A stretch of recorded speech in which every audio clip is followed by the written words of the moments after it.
One gentleman, however, Mr. McCabe, has in this matter made to me something that almost amounts to a personal appeal, and as he happens to be a man for whose sincerity and intellectual virtue I have a high respect, I do not feel inclined to let it pass without some attempt to satisfy my critic in the matter.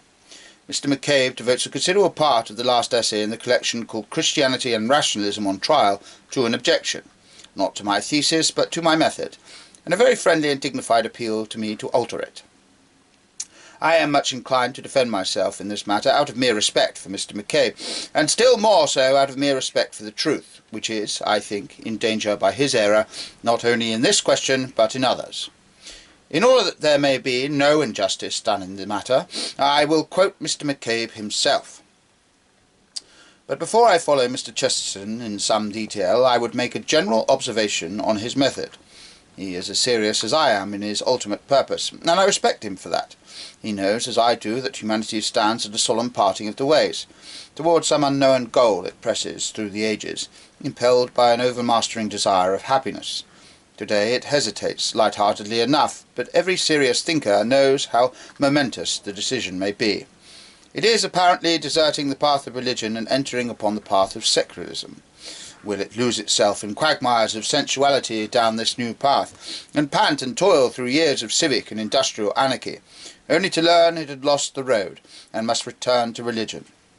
Or will it find that at last it is leaving the mists and the quagmires behind it, that it is ascending the slope of the hill so long dimly discerned ahead, and making straight for the long-sought utopia? This is the drama of our time, and every man and every woman should understand it. Mr. Chesterton understands it.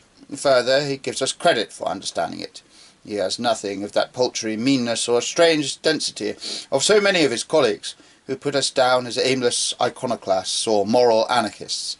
He admits that we are waging a thankless war for what we take to be truth and progress. He is doing the same. But why, in the name of all that is reasonable, should we, when we are agreed on the momentousness of the issue either way, forthwith desert serious methods of conducting the controversy?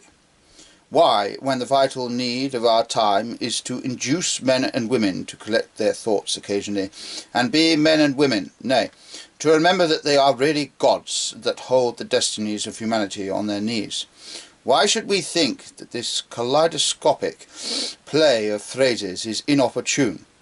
The ballets of the Alhambra, and the fireworks of the Crystal Palace, and Mr. Chesterton's daily news articles have their place in life. But how a serious social student can think of curing the thoughtlessness of our generation by strained paradoxes, of giving people a sane grasp of social problems by literary sleight of hand, of settling important questions by a reckless shower of rocket metaphors and inaccurate facts, and the substitution of imagination for judgment, I cannot see.